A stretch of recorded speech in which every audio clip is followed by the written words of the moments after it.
Halo semuanya, perkenalkan nama saya Deva Fiturambang. Saya mahasiswa Teknologi Pendidikan Universitas Negeri Semarang.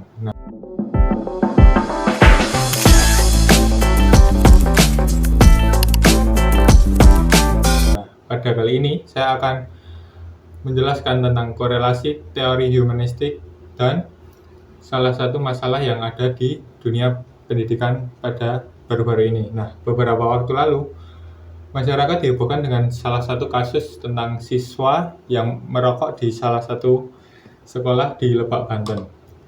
Dan seorang guru dikabarkan menampar siswa tersebut karena ketahuan merokok di lingkungan sekolah.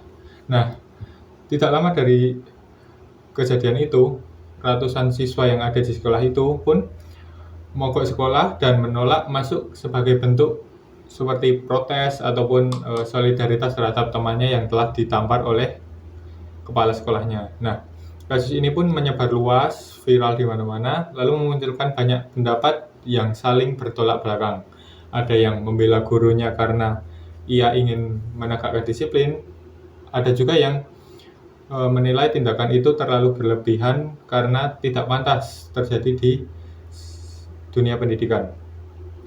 Jika kita pahami lebih dalam, peristiwa ini itu bukan karena soal guru yang menegur siswanya, tetapi tentang bagaimana pendidikan seringkali kehilangan sisi kemanusiaannya demi menegakkan suatu keadilan.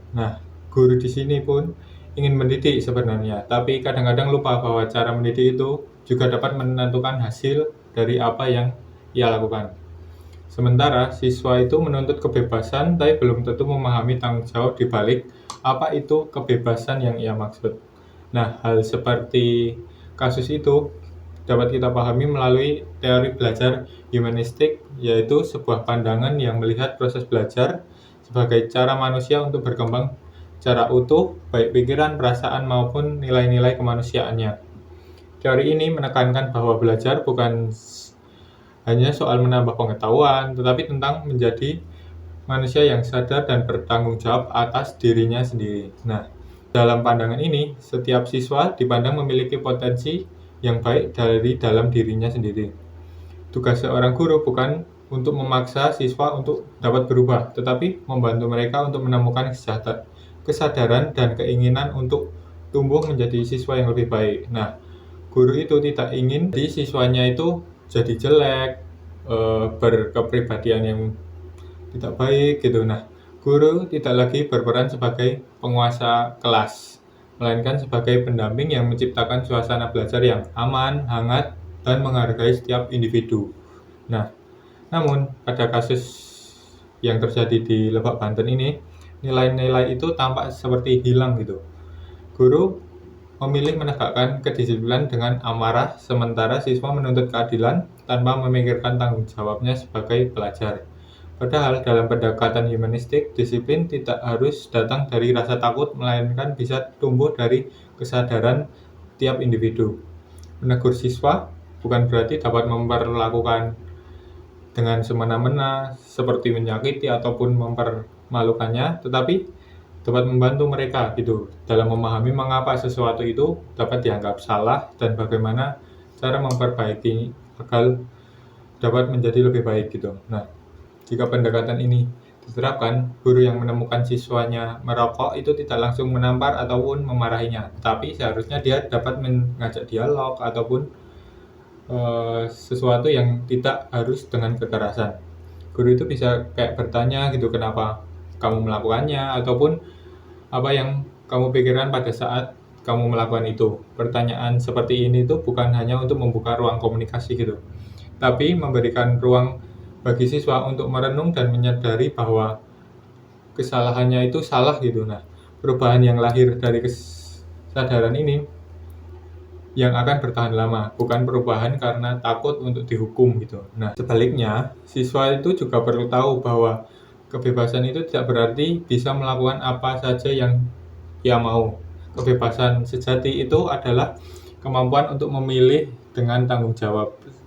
Ketika sekolah memberikan ruang untuk berbicara, bukan berarti aturan itu dihapuskan, melainkan agar siswa memahami makna di balik setiap aturan yang ada.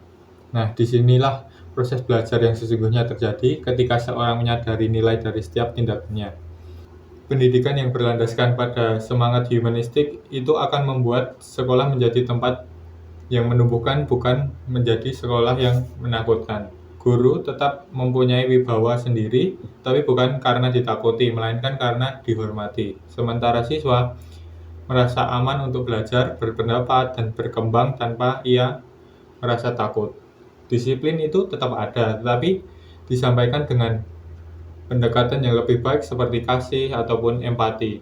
Hukuman bisa juga tetap diterapkan, tapi bukan untuk menyakiti, melainkan untuk menyadarkan bahwa tindakan yang telah ia lakukan itu salah. Kasus-kasus seperti ini sebenarnya menjadi pengingat bagi kita semua bahwa pendidikan itu bukan sekedar soal aturan dan hukuman, tapi tentang hubungan antara manusia dengan manusia, antara guru yang sedang mendidik siswanya dan juga siswa yang sedang belajar. Keduanya itu sama-sama sedang tumbuh dan saling membentuk satu sama lain. Teori humanistik itu mengajarkan bahwa mendidik itu bukan berarti untuk menegur, tapi menemani seseorang untuk menemukan arah hidupnya. Bahwa menegur itu tidak harus dengan amarah dan menanamkan disiplin tidak harus dengan kekerasan.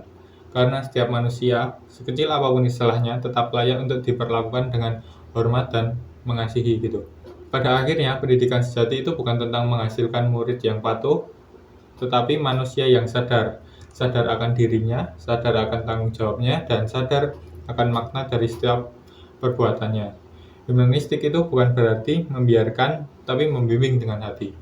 Karena dengan hati seseorang bisa dapat belajar dan berubah tanpa harus dengan paksaan.